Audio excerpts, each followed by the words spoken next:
Lu mungkin pernah dengar kata-kata ini dari diri lu sendiri. Keberhasilan gue ini cuma karena hoki.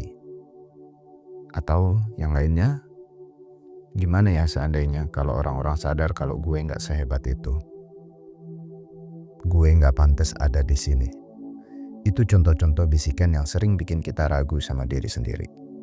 Sebuah perasaan yang punya nama. Namanya impostor syndrome. Walaupun kedengarannya bukan masalah besar, tapi perasaan ini punya dampak negatif yang serius. Dampaknya bikin lo gak berani ngambil keputusan, selalu cemas, dan ujung-ujungnya ngehambat potensi diri lo sendiri. Nah, di video ini kita akan coba bahas kenapa perasaan ini bisa muncul. Apa aja kebohongan yang sering dia bisikin ke kita. Ini tuh kayak setan. Dan yang paling penting, gimana cara praktis untuk menjawabnya, biar suara ini gak lagi ngendaliin hidup lo. Kalau ini kedengarannya lo banget, tahan dulu. Jangan skip atau pindah dari sini. Yuk, break dulu bareng gue dari segala pikiran lo. Kita bahas dikit masalah ini. Oke, dan sebelum kita lanjut lebih dalam, satu hal penting. Sesi kali ini sengaja dibuat tanpa visual. Kenapa? Karena si impostor ini yang mau kita ajak kenalan ini, dia nggak punya wujud fisik. Dia cuma ada di dalam pikiran kita. Dia adalah suara, perasaan, dan keraguan yang cuma bisa lo lihat pakai imajinasi lo sendiri. Jadi, gue ajak lo untuk pakai visualisasi terbaik yang ada di dunia ini, yaitu imajinasi lo sendiri. Gue akan jadi pemandu suara dan lo yang jadi sutradaranya. Udah siap? Yuk kita mulai. Sekarang gue mau lo bayangin sebuah keadaan yang mungkin sering kita alamin.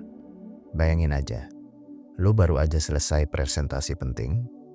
Lo udah nyiapin semua bahan-bahannya berhari-hari. Dan hasilnya bagus. Hasil presentasi lo bagus. Semua orang tepuk tangan. Bos lo ngasih jempol and bilang, "Good job, thank you ya." Secara logika, lo tuh harusnya senang, bangga, lega. Tapi coba rasain sekarang. Lo inget gak perasaannya? Apa yang beneran muncul di dalam hati lo? Alih-alih bangga, yang muncul malah perasaan aneh, perasaan gak nyaman. Dan ada suara kecil di belakang kepala lo yang mulai berbisik. Ini tuh lo lagi cuma hoki aja. Mereka muji karena gak enak. Cepat atau lambat mereka bakal sadar kalau lo tuh penipu. Perasaan dan kata-kata ini ngebuat lo ngerasa terasa palsu. Seolah-olah lo lagi nipu semua orang. Selamat, sebenarnya lo tuh gak lagi sendirian. Lo baru aja dengar suara dari tamu tak diundang yang ada di kepala banyak orang. Dan lo tahu gak? Perasaan ini tuh ada namanya dan bukan hal baru. Udah dari tahun 1978. Ada dua psikolog perempuan, Pauline Clance and Suzanne Imes. Mereka yang pertama kali ngasih nama buat fenomena ini.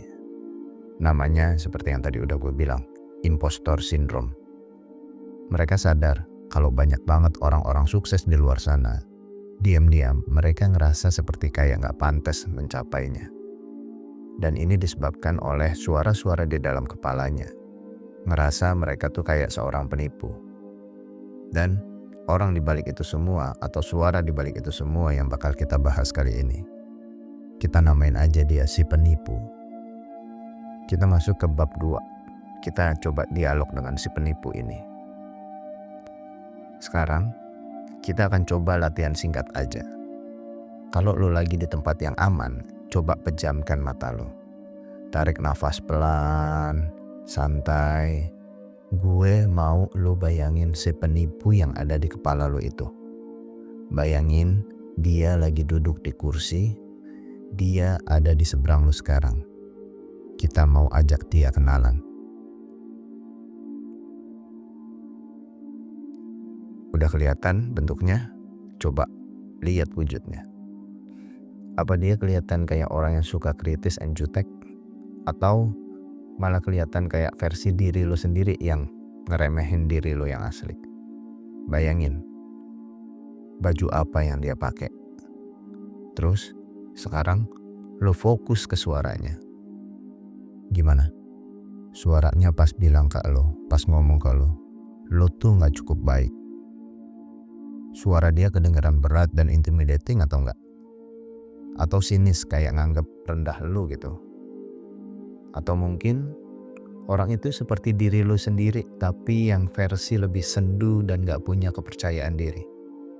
Coba lo lihat matanya. Apa yang lo lihat di matanya dia?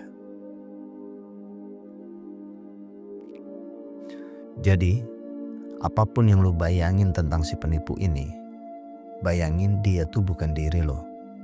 Dengan ngebayangin dia sebagai sosok yang berbeda dan terpisah dari diri lo udah ngambil langkah pertama yang paling penting. Lo udah mulai sadar bahwa suara itu bukanlah kebenaran. Itu orang yang selalu bikin lo gak percaya diri sama diri lo sendiri. Kita namain seperti yang udah kita namain sebelumnya, si penipu. Si penipu ini yang selalu ngomong hal yang bikin lo ragu. Dia ada di pikiran lo, tapi dia bukan diri lo sebenarnya. Sekarang kita bongkar 3 kebohongan yang sering lo dengar, yang tadi udah kita bahas di awal. Coba cek mana yang paling sering dia bisikin ke lo. Mungkin kebohongan yang pertama itu yang kayak udah kita bahas. Keberhasilan kita itu cuma hoki, bukan karena skill kita. Dia tuh jago banget ngecilin peran kerja keras diri lo dan kemampuan lo. Dan dia cuma fokus pada faktor-faktor kebetulan yang mungkin dia anggap sebagai kelemahan lo. Kebohongan yang kedua, lo harus tahu segalanya. Kalau enggak lo bakal ketahuan. Ini tuh kayak jebakan perfeksionisme gitu. Si penipu ini bikin lo percaya kalau lo minta bantuan atau bilang gue gak tahu, itu adalah tanda kelemahan. Padahal itu adalah tanda kekuatan. Jadi kalau lo minta bantuan dan bilang gak tahu, itu lo sebenarnya lagi ngebangun kekuatan lo sendiri. Lo berusaha menjadi kuat dengan mengatasi kelemahan lo. Nah, kita bahas kebohongan ketiganya dia. Semua orang lebih pintar dari lo, cuma lo doang yang masih berjuang. Kata-kata ini adalah seperti dia ngerendahin lo. Si pembohong ini, si penipu ini itu seperti master perbandingan sosial. Dia ngebandingin lo dengan orang-orang lain. Dia selalu munculin semua kenalan-kenalan lo, teman-teman lo, mungkin orang yang lo anggap berhasil, terus dibandingin dengan kegagalan-kegagalan lo. Dibandingin sama sesuatu yang gak bisa lo capai, yang mungkin belum bisa lo capai saat ini. Dan itu kadang-kadang ngehantem kita keras banget. Terus gimana caranya? Gimana cara ngejawab si penipu ini gitu? Yang pertama, lu tuh harus siapin file bukti. Lu harus catat semua bukti-bukti bahwa lu tuh beneran jago gitu. Lu beneran bisa sukses karena diri lu sendiri. Si penipu ini bekerja dengan memanipulasi persepsi lo. Dia cuma nunjukin data-data yang jelek. Nah, tugas lo adalah ngelawan dia dengan data-data objektif. Caranya, beneran, setelah video ini selesai, bikin satu file khusus di HP atau laptop lo. Kasih judul, bukti kalau gue gak seburuk itu. Jadi, setiap kali lo dapet pujian tulus, screenshot atau catat. Setiap kali lo berhasil nyelesain tugas yang susah, catat. Jadi, pada saat si penipu ini datang nih, lo bisa buka file itu dan bilang ke dia, oh ya, coba lo lihat nih data ini. Lo bilang ke penipu, ini memang hasil kerja keras gue. Cara yang kedua, pisahin fakta dan perasaan. Belajar misahin antara fakta dan perasaan, si penipu ini jago banget bikin perasaan kita seperti fakta. Latihannya seperti ini. Setiap kali lo dengar suara negatif itu muncul, lo ambil jeda, lo tahan nafas, lo tarik nafas. Terus tanya ke diri lo sendiri dengan 3 pertanyaan. Pertanyaan yang pertama, apa perasaan yang gue lagi rasain? Contoh, gue ngerasa cemas dan gak pantas. 2, ada fakta apa dari situasi ini? Contoh, Faktanya gue berhasil menyelesaikan proyek dan dapat feedback positif. Yang ketiga, apakah perasaan gue sesuai dengan faktanya? Sayangnya seringkali jawabannya enggak. Dengan misahin keduanya, lo ngambil kembali kekuatan dari narasinya. Strategi ketiga, lo bahas kebohongannya. Strategi ketiga ini yang paling ampuh. Lo omongin kebohongannya yang bikin lo ragu ke orang lain. Contoh misalnya, lo dibilang gak mampu sama kata-kata ini, sama si penipu ini. Itu lo ceritain ke orang deket lo. Contoh misalnya pada saat lo dibilang sama si penipu ini, lo tuh cuma hoki. Lo coba validasi ke teman deket lo. Lo tanya ke teman deket lo, yang manusia beneran ya. Lo tanya ke orang yang benar-benar tahu lo. Bener gak sih gue tuh cuma hoki, atau beneran gue tuh berusaha pakai usaha gue sendiri? Itu lo tanyain ke temen lo. Kenapa? Itu kita lakuin untuk ngelawan narasi si penipu ini. Kenapa itu harus kita lakuin? Karena si penipu ini itu tuh paling kuat pas dia ada di kegelapan pikiran lo. Pas lo lagi sendirian, dia tuh bisa tumbuh subur di dalam isolasi dan rasa malu.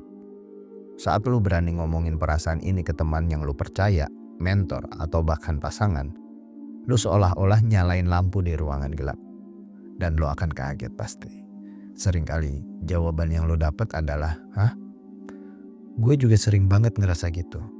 Saat lo sadar kalau perasaan ini normal, kekuatan si penipu ini langsung berkurang drastis. Dan perlahan-lahan dia bakal kalah sama diri lo yang benar.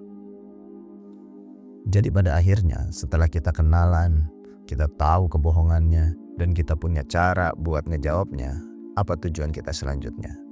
Apakah tujuan kita untuk membunuh atau menghilangkan si penipu ini selamanya? Jawabannya enggak. Dan ini mungkin bagian yang paling penting. Mencoba menghilangkan si penipu ini sama aja seperti mencoba menghilangkan rasa takut atau rasa ragu dalam hidup kita. Dan itu mustahil. Justru akan bikin kita semakin capek. Si penipu, si kata-kata ini mungkin adalah bagian dari mekanisme pertahanan kita yang tujuannya dulu baik, yaitu menjaga kita dari kegagalan. Lalu, tujuan kita berlatih saat ini, tujuannya bukan untuk mengeliminasi si penipu ini. Tujuannya adalah untuk integrasi, mengubah hubungan kita sama dia. Dari yang tadinya lo adalah korban yang selalu percaya sama semua bisikan jeleknya, jadi seorang pengamat yang lebih bijak. Sekarang yuk kita latihan refleksi terakhir. Coba bayangin lagi si penipu itu. Tapi kali ini jangan bayangin dia sebagai musuh. Bayangin dia sebagai seorang tamu yang datang ke rumah lo. Rumah lo adalah pikiran lo, dan lo adalah tuan rumahnya. Lo adalah tuan rumahnya. Selama ini mungkin lo membiarkan si tamu ini ngacak-ngacak seisi rumah lo. Dia tidur di kasur lo, dia ngatur menu makan malam lo, dia matiin musik yang lo suka, dia ganti-ganti channel TV seenaknya, nonton Netflix seenaknya. Dan lo terpaksa ngikutin semua maunya dia karena lo takut. Menjadi tuan rumah yang baik bukan berarti lo harus langsung mengusir dia, tapi lo punya hak untuk menetapkan aturan. Sekarang, bayangin lo ngomong ke tamu itu dengan tenang tapi tegas. Lo bilang ke dia, "Oke, gue tahu lo ada di sini. Gue dengar suara lo. Lo boleh tinggal, tapi ini rumah gue. Jadi, lo nggak boleh lagi ngacak-ngacak. Lo boleh duduk di ruang tamu, tapi lo nggak boleh masuk ke kamar tidur gue. Lo boleh ngasih pendapat, tapi keputusan akhir ada di tangan gue." Setelah lo ngomong itu, coba rasain pergeseran kekuasaannya. Lo jadi berkuasa sama diri lo sendiri. Dengan lo ngelakuin ini, lo mengubah dinamikanya. Lo gak lagi takut sama dia. Lo mengambil kembali posisi lo sebagai pemilik sah dari pikiran lo sendiri. Lo belajar untuk hidup berdampingan dengannya, tapi dalam kuasa diri lo sendiri. Nah, itulah tujuan akhirnya. Tujuan akhirnya adalah ngelihat si penipu ini bukan sebagai hakim, bukan sebagai orang yang bisa mempengaruhi lo. Pengaruh dan keputusan tetap ada di tangan lo. Lo dengerin, tapi lo tetap yang nentuin arahnya. Kenalin dia, siapkan data lo, dan yang paling penting, sadarin bahwa lo adalah tuan rumah dari pikiran lo sendiri. Jangan biarin tamu nulis cerita tentang hidup lo.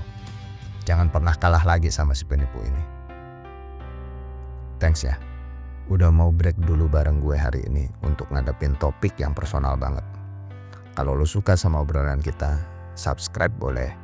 Enggak juga gak apa-apa sebenarnya. Tapi gue rasa obrolan-obrolan kita ke depan bakal jauh lebih seru. Sayang aja kalau lo ketinggalan. Sampai jumpa lagi.